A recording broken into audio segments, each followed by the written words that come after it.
It's Mon Mothma's HoloNet, and we're just posting on it. Welcome back to Mothmanet News on our 50-day countdown to the Mask of Fear by Alexander Freed. Today is day 46, and it is Kath Sousie's birthday today. Kath Soucie voiced Mon Mothma in the Clone Wars, and, well, oops, we've opened the Clone Wars gate again. Keeps happening. But I also think it's hilarious that within this 50-day countdown, we've had 3 Mon Mothma birthdays.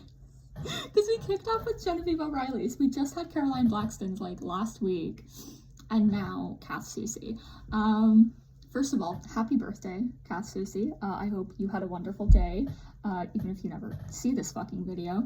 Even though you weren't given enough time, in my opinion, to work with Mon in the Clone Wars and fully get into it, we still appreciate all the work that you put into her portrayal. You did a lot with 15 lines or something? Double checking that. Yeah, 15 lines. I mention it later in the script, because like I said, we've opened the Clone Wars gate again. Mon was not given enough speaking lines whatsoever in that series, but at the same time, I didn't want to overlook Kath Sousie's birthday, because she portrayed Mon and because the Clone Wars is playing a decent role within the Monject, because I am talking about it a lot. It's one of those, it's like a bigger project, so there's more to sift through, even though she wasn't in it that much. I really wish she had more speaking lines in the Clone Wars, because Kath Soucie is a wonderful and incredibly prolific voice actress, and I feel like a lot of voice actors and voice actresses, unless they're the really, really big names, and there's nothing wrong with liking the really, really big names, unless they're like D. Bradley Baker or Ashley Eckstein or somebody like that in Star Wars, it's very rare that they actually get proper attention that they deserve. And, you know, I'm a little I have a pro Genevieve O'Reilly bias, but at the same time, I think it would have been cool for Kath Soucie to be able to return in something like Rebels, even though, Genevieve O'Reilly is one of my favorites of all, she is the GOAT to me. But yeah, so it's my feelings on that are a little bit conflicted, because it's yes, Genevieve O'Reilly is a voice actress in her own right, and so it wasn't technically a stunt thing, when, you know, Crispy Rat voiced Garfield and was in Mario, it didn't feel like that, you know, because again, she has done voice acting for video games, so, you know, I'm okay with it on that front. Yeah. And I find that Star Wars is actually pretty good with not doing stunt casting for voice acting roles, and just stunt casting in general. That's not really something that Star Wars is really into, and I appreciate it for that reason. Yeah, but the underutilizing of Mon in the Clone Wars really did a disservice to the show. I think Kath Soucie should have been given more of an opportunity to shine with Mon Mothma in the context of the show. Everyone here knows how I feel about the Clone Wars at this point, but is beating a dead horse a bad thing? A dead horse has no feeling. The Clone War, I can't hurt the Clone Wars, okay? It's done, right? So continuously hitting it with a stick is not going to hurt the Clone Wars. It's not going to hurt Dave Filoni. He's never going to know that I think that in certain areas this show wasn't as good as some of his later projects, right? I'm a huge Avatar: The Last Airbender fan, okay? That's probably my favorite Dave Filoni thing, right? I can't remember if he did Resistance, but if he did Resistance, Resistance might beat Avatar: The Last Airbender. But I do love the way that Dave is able to tell these character-driven stories, but sometimes I'm the character you're not focusing on is the one that I want you to focus on. But yeah, I feel the Clone Wars was always meant to be more of a plot and action-driven show because of the time period that it takes place in. So I feel it wasn't a perfect fit for the type of character-driven stories that Dave likes to tell, right? And again, I've had this discussion with my partner because I'm I don't hate Dave Filoni. I just feel his other projects have been better than the Clone Wars. And I still love the Clone Wars, right? There is no Star Wars that I don't love. If it's at the bottom of my list, it's it's because of the reasons that it just happens to fall there. But like even my least favorite Star Wars film or TV show will rank higher than, you know, some of my favorite projects from other franchises. You know, like,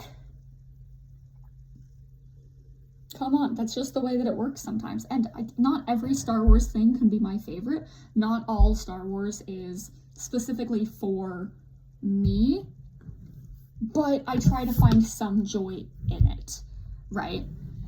Because I'm like, you know, I'll give it a try. I don't know if I'm gonna like this thing maybe, or, you know, it's not like 100% for me, but I really liked this about it, right? And there's a lot that I enjoy about the Clone Wars, but I also think that it's important to criticize when a story just isn't working as well as you think that it could. And again, my degree is in creative writing.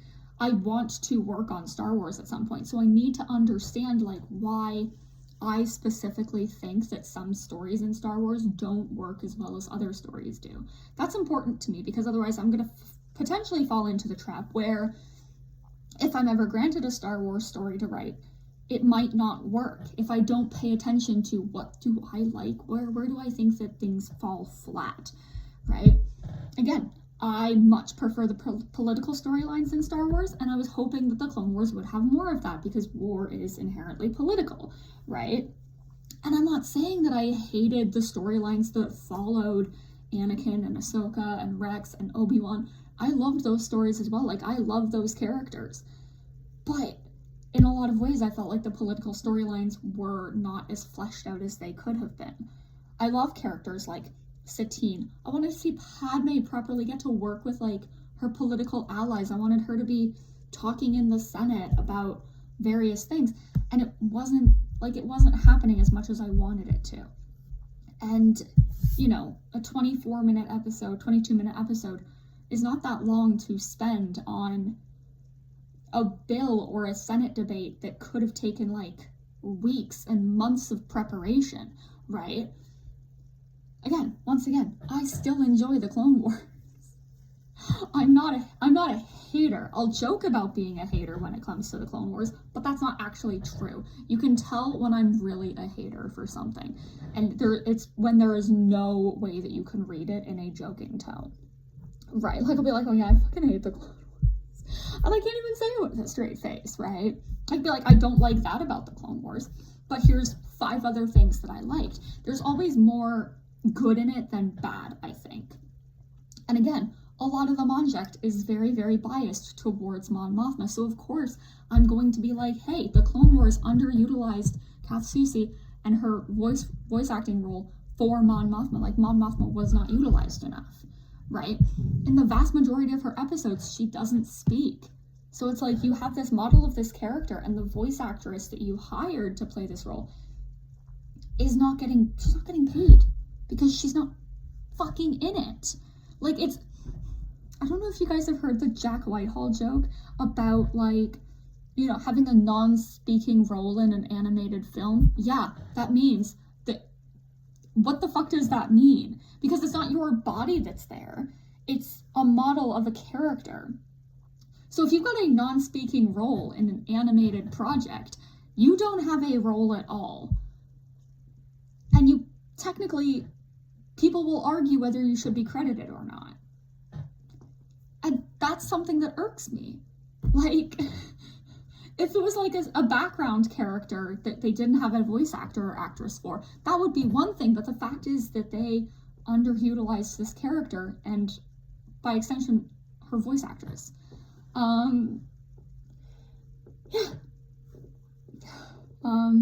Anyways, going off of that whole little mini rant that I just went on, I would like to read off a section of my proper analysis for the Clone Wars that is found in the Monject.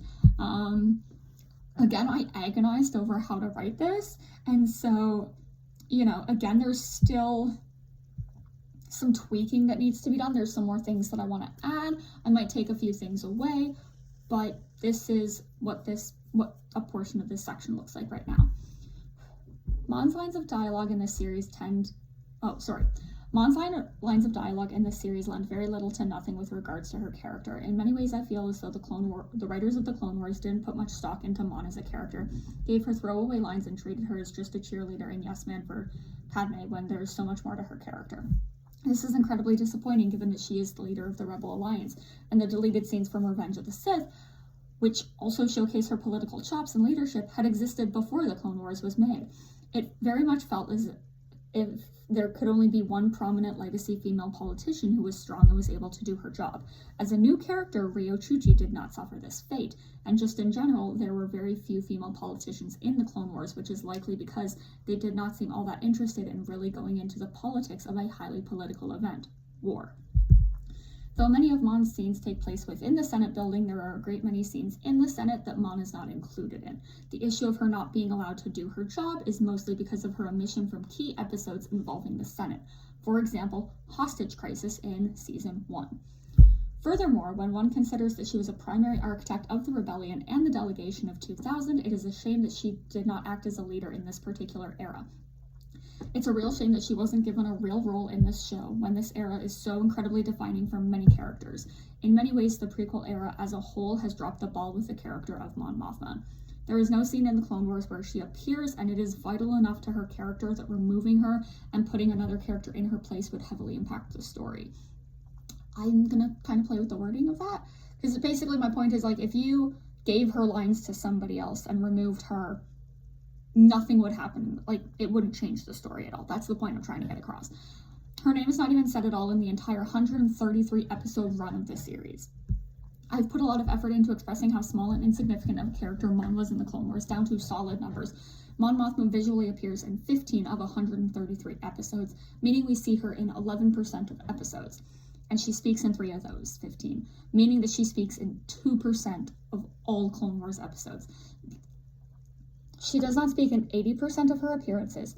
If one takes her total of 15 lines of dialogue throughout the series, and it is an average of 1 line of dialogue per each episode she appears in. However, Season 2, Episode 15, Senate Murders, is an outlier with 13 lines of dialogue, making it poor evidence for the contrary of the above analysis. Yeah, so with all of that, I'm really happy with the way that my analysis has turned out so far, because again, I feel like originally I was scared that I was going to be like, oh, I'm pointing fingers at so-and-so. I'm probably going to also bring up Mina Bonteri and Halle Bertoni, because again, they were not essentially like legacy characters like Padme and Mon were. They fall into the same category as Ryo Chuchi. They were given more development, a little bit more to do throughout the course of the show. They did not fall into that, trap of there can only be one, right? So, I do think that it's important to talk about. And again, I'm not blaming, it would be impossible to blame the characters or simply just say, oh, this writer or that writer. No, I feel like it was a issue across the board within the context of the series. Because I think, after Season 3, we don't hear her speak at all. We hear her speak in Senate Murders, Heroes on Both Sides, and Pursuit of Peace, I believe it is, which is 3 episodes. 2 of those episodes are back-to-back. And it sucks, because, some of the stuff in the later seasons is some of the best Clone Wars stories that we have. But at the same time, it's hard to enjoy it when it feels so vastly different to what the first season is. And in a way, I feel like a lot of the Clone Wars storytelling, because it went from, an anthology series about all these different characters and what they're doing in the Clone Wars, to a very character-driven story for people like Ahsoka and Rex, etc., etc. I feel like it would have been better served if they had been 2 different shows. And, again, I know that the Clone Wars was canceled more than once. And at the same time, I can see that, yes, this show is important. This show is actually really good. It's really enjoyable. it is a gateway drug to Star Wars for so many people, and yet there is that issue that I just cannot get over personally, right? Because again, like, it was sold to me as, oh, you're gonna get like different stories of like all these different characters, and I feel like they are doing a better job of that with the Tales of series, where we have Tales of the Jedi following Ahsoka and Dooku, Tales of the Empire following Varys Offee and Morgan Elsbeth. And yeah, sure, I don't think that necessarily we needed Tales of the Jedi from Ahsoka's point of view, because we have so many Ahsoka stories already, and I might have picked a different Jedi, but I still appreciate that those stories are being told. That now we have a different kind of like set of series that are exploring that, and I'm hoping at some point that we get something like Tales of the Senate or Tales of the Republic, and we can actually like look at a few shorts that include prominent senators. Like my big idea really for Tales of the Senate is, or even like something along those lines, is basically you have like a Republic loyalist politician like Bail or Mon, or like Padme, Anaconda, Rio, any of these characters, and then the other half of it is about a senator who left and joined the Separatist Parliament. I think that would be really interesting, because then we can actually see the truth of how similar these two groups actually are. And you know, it's like, yeah, I have thoughts about the Umbara arc, and one day I will actually explore those, but essentially it's the, hey, we were actually just fighting ourselves and fighting each other. That arc, that little, like that arc encapsulates the entirety of the Clone Wars. They were all being played, both sides, and so I think that, you know, that's not something that a lot of people pay attention to. But anyways, yeah. Once again, happy birthday, Kath Soucie. I hope that they bring you back to Star Wars to actually get to show off how awesome you are. Yeah. This 50-day countdown to the Mask of Fear is drawing to a close, and we have mere days left. I couldn't be more excited for everyone to be able to read this book. And, you know, some bookstores already have it out on shelves. So I did not pick up a copy today, okay? I still have a copy, and I already have 2 more copies. Like, I don't need a total of essentially 4 copies of this book. I'm not that crazy. Unless another cool special edition drops, then I might consider it. Just a few housekeeping things before I go. Please still reach out if you're in need of a Friday badge for Celebration in Japan. My friend still has those available. My Mon Mothma panel is on the Friday, April 18th, 2025, from 4 to 5 p.m. on the fan stage. I'm really excited, and I'm hoping we have a really good turnout. It's called Senator Rebel Chancellor, who is Mon Mothma. I'm just so excited to present it to everyone who's able to make it. I'm hard at work trying to battle through these analyses that I have to work on, and get the presentation done, start practicing it. It's a lot, and I'm like, you know, you only have like 30 minutes, because I want to have like the presentation ready for the middle of March so that I can actually like have time to practice and trim and alter where I need to. So wish me luck for that, because it's a long road. If you're not able to make it to Celebration because Japan is far away and it costs money, and not everyone is lucky enough to be able to go, I am incredibly blessed that my partner was so dedicated to the 2 of us going that he was like, no, whatever it takes. And we're also very lucky because his dad is helping us with the flights and everything, and like making sure that we get those and we get like the best deal, and, you know, sharing our accommodations with a friend of ours, the friend who's going to be recording the panel. So that's very, very helpful. But I've just been so stressed with all of this celebration prep, and I was like, wow, I didn't feel this way last time. I did. I just didn't have the stress of a panel. It was purely financial. Big vacation right after moving is not as easy as it looks. Yeah. But anyways, if you're unable to make it for any reason, it will be recorded, as I've mentioned, and it will be posted right here on this YouTube channel, The Mothmanette. Tomorrow's day 47, and this, I think, it's the last, like, actual, like, full, like, one-on-one kind of, like, relationship video we're doing, and I'm talking about Mon's relationship with Lita, her daughter. My partner actually suggested it. He was like, have you talked about Mon and Lita yet? And I was like, in passing, but I haven't gone in depth. And he was like, you could do that. And I was like, okay, I'll do that. Yeah. So if you like these videos and would like to see more and be kept updated, like and subscribe. And if you'd like to connect with us on social media, you can find us at Mothma Updates.